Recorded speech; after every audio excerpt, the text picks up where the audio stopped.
Hello again, chaps and chapettes. How are we all doing? It's lovely to see you all again as always.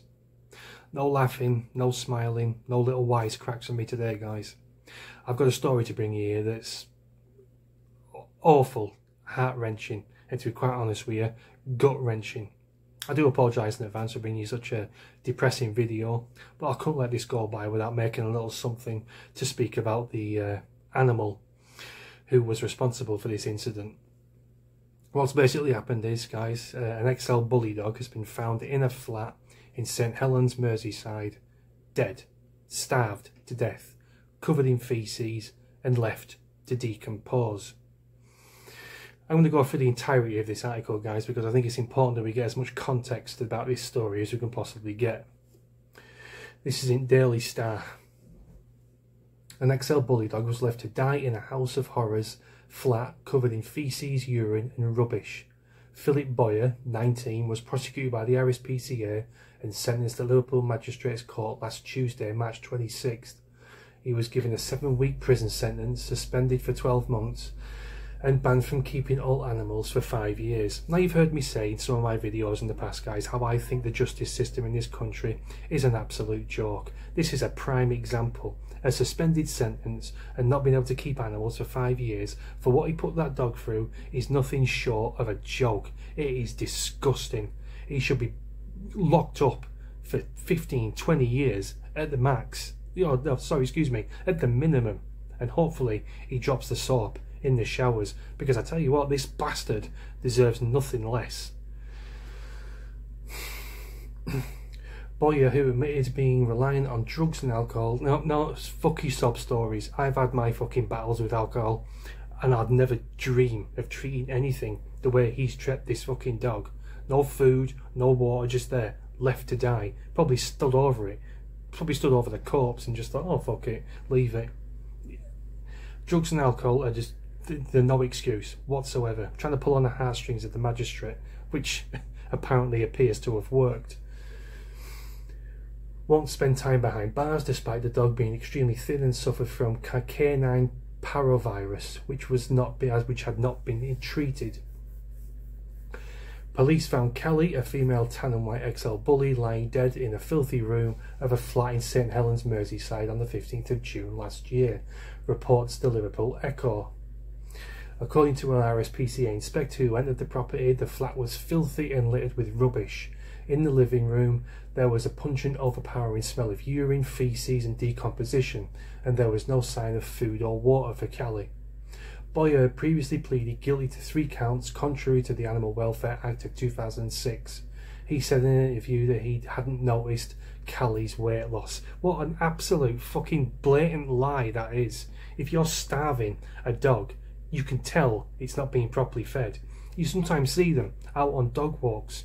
You look at a dog and you think, fucking hell, that's a bit thin. And we're not talking about greyhounds or whippets here. We're talking about, say, Labradors or Staffies. You know, dogs that are supposed to have some meat on them. You can see the rib cages. You can tell fine well that they're not being well fed.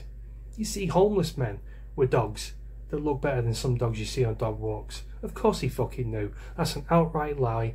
Bullshit. He should be... Yeah, can't say that on here, sadly. The court heard that RSPCA Inspector Leanne Cooper had gone to the property following the police request. In written evidence, she said, each room I looked in was filthy and littered with rubbish. In the lounge, there was a really pungent, overpowering smell of urine, faeces and decomposition. I could see what appeared to be smears of faeces all over the floor and up the walls. I'll put pictures of the flat along the bottom here, guys, but the one about the faeces at the wall, you can tell that's from a distressed and mentally disturbed dog. It's been abused for so long. It's scratching at the skirting boards. That's what they do.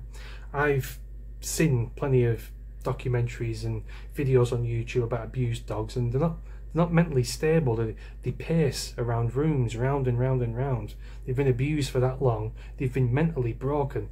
That's what's happened here. It's probably trodden in shit, got shit all over its paws, and it's been clawing away at the walls, trying to get out, cry for attention. I don't know how a dog works, but that's what that is. Over towards the television stand in the corner of the room, I could see a dead white bull breed dog that looked to be very thin and excuse me guys, that looked to be very thin bodily condition, with her ribs, hips and backbone prominent. Callie's fur looked to be stained brown on her legs and back ends. There was also what looked like brown dried patch of diarrhea on the floor underneath her rear end. There was a mop and bucket nearby that looked thick, brown and dirty with feces. The floor was littered with rubbish and hazards such as broken glass. I didn't see any sign of food or water for Callie. A vet from the RSPCA at Greater Manchester Hospital examined the dog later that day.